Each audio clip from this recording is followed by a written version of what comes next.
एक परनाला सैयदना Umar bin Khattab रज़ियल्लाहु अन्हु को अदालत में ले आया। सैयदना अब्बास रज़ियल्लाहु अन्हु का घर मस्जिद नबवी के साथ था और उस मकान का परनाला मस्जिद की तरफ था। जब बारिश होती तो परनाले से पानी गिरता, जिसके छींटे नमाजियों पर पड़ते। सैयदना उमर रज़ियल्लाहु अन्हु ने नमाजियों पर छींटे पड़ते देखे तो परनाले को उखाड़ फेंका। सैयदना अब्बास रज़ियल्लाहु ताला अन्हु ने देखा उनके मकान का परनाला उतार दिया गया है। पूछा, ये किसने उतारा है? जवाब मिला, अमीरुल मोमिनीन ने। नमाजियों पर छींटे पड़ते देखे तो उसे उतार दिया। सैयदना अब्बास ने काजी के सामने मुकदमा दायर कर दिया। चीफ जस्टिस अबी बिन काब रज़ियल्लाहु अन्हु हैं। अमीरुल मोमिनीन अदालत पेश हुए तो जज साहब लोगों के मुकदमात सुन रहे हैं। सैयदना उमर अदालत के बाहर इंतज़ार कर रहे हैं। काफ़ी इंतज़ार के बाद जब सैयदना उमर अदालत के रूबरू पेश हुए तो बात करने लगे, मगर अबी बिन काब रज़ियल्लाहु अन्हु ने रोक दिया कि पहले मुद्दई का हक़ है कि वो अपना दावा पेश करे। यह उमर के दौर का चीफ जस्टिस है। सैयदना अब्बास दावा पेश करते हैं कि मेरे मकान का परनाला शुरू से मस्जिद नबवी की तरफ था। ज़माने नबवी के बाद सैयदना अबू बकर के दौर में भी यही रहा, लेकिन उमर ने मेरे मकान का परनाला मेरी आदम मौजूदगी में मेरी इजाज़त के बग़ैर उतार दिया है, लिहाजा मुझे इंसाफ चाहिए।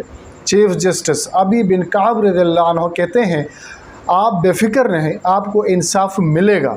काजी ने सैयदना उमर से पूछा, आपने सैयद अब्बास के घर का परनाला क्यों उतारा? 22 लाख मुरब्बा मील का हाकिम कटहरे में खड़ा होकर कहता है, सैयदना अब्बास के मकान का परनाला मस्जिद नबवी की तरफ था। जब बारिश होती है परनाले से पानी बहता है और छींटे नमाजियों पर पड़ते हैं, जिससे नमाजियों को परेशानी होती है, इसलिए मैंने उसे उतार दिया। अबी बिन काब ने देखा कि सैयदना अब्बास कुछ कहना चाहते हैं। पूछा, आप क्या कहना चाहते हैं? सैयदना अब्बास कहते हैं, जिस जगह मेरा मकान है यहाँ नबी सल्लल्लाहु अलैहि वसल्लम ने अपनी छड़ी से मुझे निशान लगा कर दिया और मैंने उसी जगह मकान बनाया।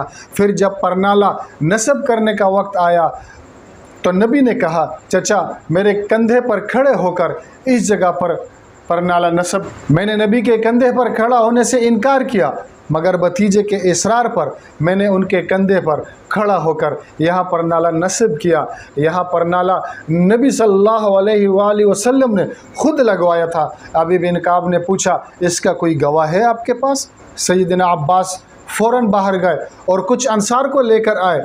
उन्होंने गवाही दी कि सैयदना अब्बास रज़ियल्लाहु अन्हु सच कह रहे हैं।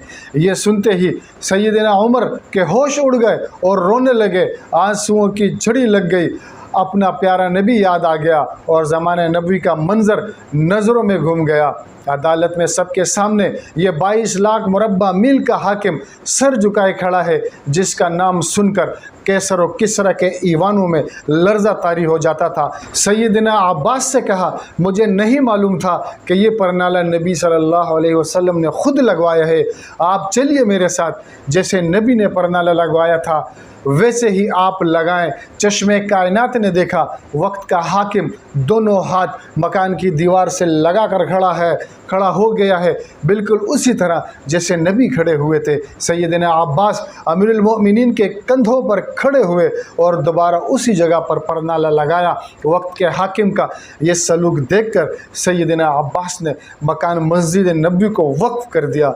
लेकिन अफसोस, आज हमारे हुक्मरानों को अदालत में पेश होने का कहा जाता है तो वो उसे अपने तौहीन समझते हैं, और अगर कहीं उन्हें पेश होना भी पड़ जाए तो कितना प्रोटोकॉल होता है, कितनी अकड़ होती है।